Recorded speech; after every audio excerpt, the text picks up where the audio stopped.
আসসালামু আলাইকুম রহমতুল্লাহ। প্রিয় দর্শক, আশা করছি আল্লাহর রহমতে সবাই ভালো আছেন। সাধারণ কমার 10-12 দিন মাত্র বাকি আছে।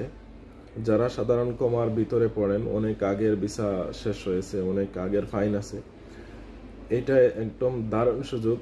এই ডিসেম্বরের পরে জানুয়ারিতে আর না বাড়ানোর সম্ভাবনা বেশি। এটাই ফাইনাল হতে পারে যে আর বাড়াবে না। আর যদি বাড়ায় তাহলে তো আলহামদুলিল্লাহ ভালো।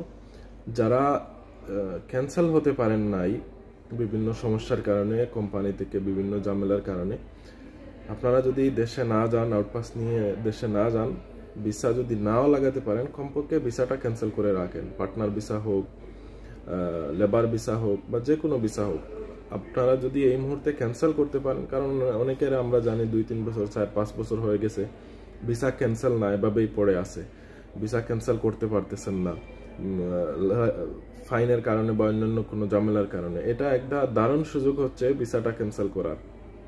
আর যারা আউটপাস নিয়ে দেশে চলে যান তাদেরও কিন্তু দারুণ সুযোগ, কারণ কোনো জেল জরিমানা ছাড়া আপনারা দেশে যেতে পারবেন। এখানে যারা ভিসা লাগাতে চাচ্ছেন, এখনো কয়েকদিন সময় আছে, দুবাইতে ভিসা লাগাইতে পারবেন। যদি ক্যান্সেল হয়ে যান বা ক্যান্সেল 2-1 দিনের ভিতরে হতে পারেন, তাহলে এই যে কয়েকদিন আছে ভিসা লাগাতে পারবেন।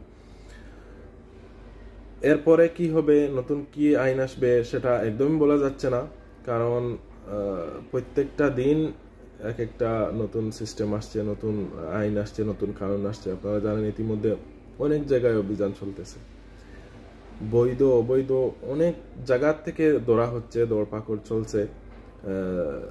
আরেকটা বিশেষ কথা হচ্ছে, যারা ফ্রি ভিসায় কাজ করেন, যে কোম্পানিতে ভিসা, ওই কোম্পানিতে না অন্য কোম্পানিতে কাজ করেন, অন্য জায়গায় কাজ করেন, আপনারা যেখানে কাজ করেন, কেন কাজ করেন, যেখানের ভিসা, সেখান থেকে কেন আসলেন, আর বাবের নাম কি, কোম্পানির নাম কি, এই সমস্ত ডিটেলস কমপক্ষে আপনারা মনে রাখবেন।